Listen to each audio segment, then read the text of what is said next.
Okay, talking about squats and why are they important and why can they be so hard when you do them properly? And also why many times do we do them improperly?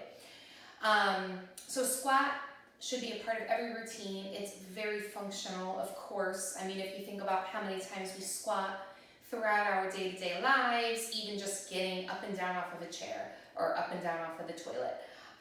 Or if you do it as a part of an exercise program, it's incorporated in every exercise program, as it should be.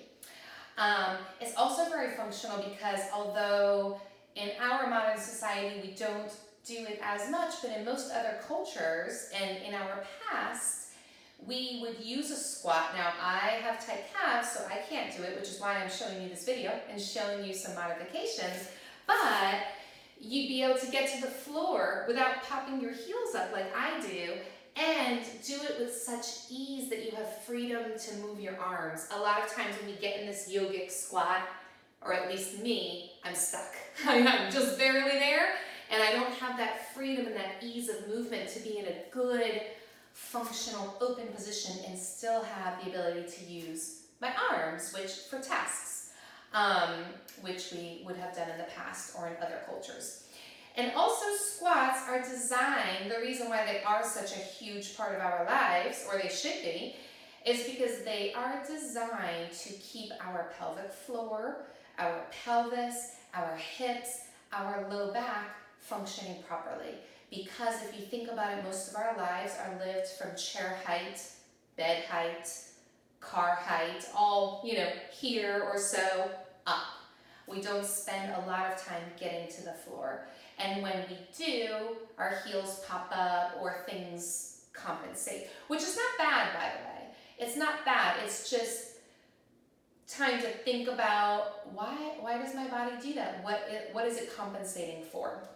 And in the pelvis, your bony pelvis here, you're looking down on top of it. Your pelvic floor is this, expanse muscle system on the bottom, kind of that trampoline effect. So when we squat, if we squat and kind of keep our bum tucked under or go to pick things up like this, kids and laundry baskets and things, that's a very common compensation, is to kind of keep that bum tucked under. That, instead of the pelvis being here, proper squat, when we get our sit bones open to the floor, proper squat, watch what happens in the front. So proper squat brings our pelvis here. See, pelvic floor is in a good length tension relationship, and this bony part of our pelvis blocks some of the pressure in some of the organs. When we squat with a tucked bum or just kind of go without thinking, and we tuck our bum here, now look, this is all the hole, this big hole, is all just straight down. So gravity and pressure is going straight down through pelvic floor, giving it much more to work against, right? It has to do more than its job usually entails when we're here, and gravity is bringing things. We've got this design that's helping us. Okay. So we are talking about lots of ways to squat. One is that static squat that I was just demonstrating, kind of just for a stretch, for endurance, being able to do things there. And then obviously squat dynamically up and down for exercise. So let's talk about some of the modifications. One of the most common ones, one of the easiest ones, is to just, when your heels pop up, when you try to go to the ground with good form, is you just put something under your heels. I have a noodle here. I use my yoga mat a lot. You can use pillows. You can use free weights and just prop your heels up on the free weights. But when your heels are up and the ball of your foot is on the floor, it's much easier to come down with that good form. I'm doing this video without any kind of warming up, and I realize now, wow, even getting here with my heels up, I'm a little bit off balance. Normally I would have done yoga or something first if I had thought about this, but doing that, feeling that in your body. What you want to see from the side, so good full squat form, this thing is not cooperating. A good full squat form is when you come down, you have the ability to have your pelvis open. So see, my sit bones are kind of blossomed, opening toward the back wall. I'm not tucked under, bum tucked. Bum opens, back straight, and able to relax here, basically. That is a good squat form. Rounding in the upper back means you should modify. You've got some tightness there. You should be able to be nice and straight. Okay. Another thing that happens is when people get down there, they have some pressure in their knees because either something is going on in the knee or the knee is not used to being there. So a quick and easy thing for that is to get a towel, or you could, again, do a yoga roll or the noodle up behind your knees, but you would want something behind each knee so you don't have a shift in your pelvis. But if you get a towel behind your knee and then you come down, you can sit with much more ease. Now that, for me, is very easy to do. I'm just going to show you with the mat, because that's not going to move as much. This noodle is not cooperating with me. But I can use the noodle instead of a towel behind my knees.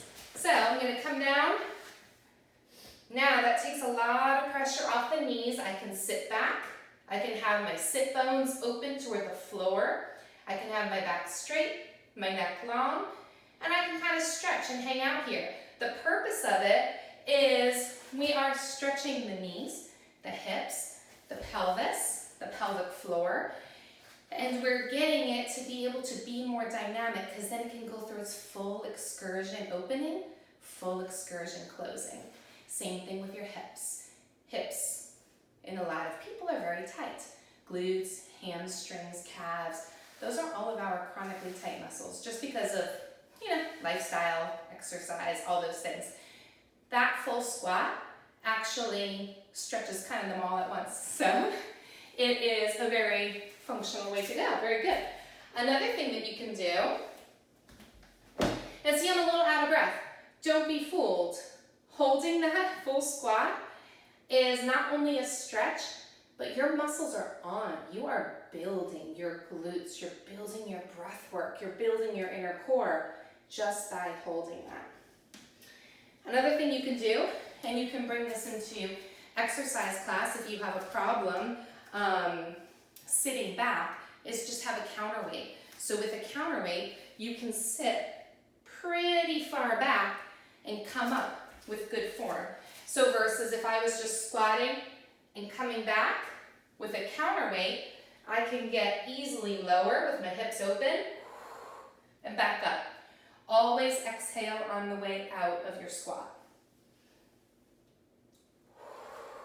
So the purpose of it is to fire from your pelvic floor. So one of the errors when people are doing exercises is, to come into a squat, and when they come up, you lead with your upper body, whether you're holding a weight or have a bar or just body weight, but you lead with upper body and get this rib popping, right? So if you're here, you lead with your sit bones. So think about pushing through the earth to make your hips rise. So that is one. Thinking about that form that we just talked about, you can use a stick, a broomstick, a dowel, but you can feel it in your own body. So if you put that on your back, keep your feet facing forward, and just kind of connect in with all the parts. Your head's on the stick, your low ribs are on the stick. You're not arched with just your butt and your head on the stick. You're all tucked in, aligned with the stick, and then as you squat, see if you start to lose your form like that, if you start to arch, or if you come down with your low ribs still in contact with that stick. Come up. So you can kind of practice your form, moving as a unit, and thinking about lifting from those sit bones. Because that is what you want to bring into your practice. One more deep squat modification. And that is, you can always use a block, or on your steps, or a pile of books, or whatever you want to use. but you can come down on it. So see how I had to turn my feet out? That's my compensation because of my calves. So now I turn them back in and I can just hang here. And just breathe. Practice being open, letting everything be open. Hips, pelvis, pelvic floor, upper back, long neck. Okay, so that is another way to, it's more passive, but it's another way to open all of this up to improve your squatting ability. If you can't come straight up, just put your hands down and kind of come bum up and activate to come up. Okay, and the last little tip I want to show you, I know there's so much variety because everybody is very different, but at home you can use a banister, or sometimes I tell people their kitchen sink. I'll just use my TRX, but you want to have something you can hold on to because then you can practice keeping your feet forward, coming down and back. So my shins are almost parallel, or almost vertical, not parallel, vertical. And then you fire through your feet to rise up. So you think about rising up from your sit bones, not your shoulders. So just up and down like that. And you can, like I said, hold on to your kitchen sink, hold on a banister. You are not using your hands. Your hands are just there, just so you can sit back and really settle into that open pelvis. Make sure your ribs are not popped forward. Make sure you're in that alignment that we talk about. Ribs over your pelvis, lower rib tucked in. Okay? So there are some options for improving your squatting ability.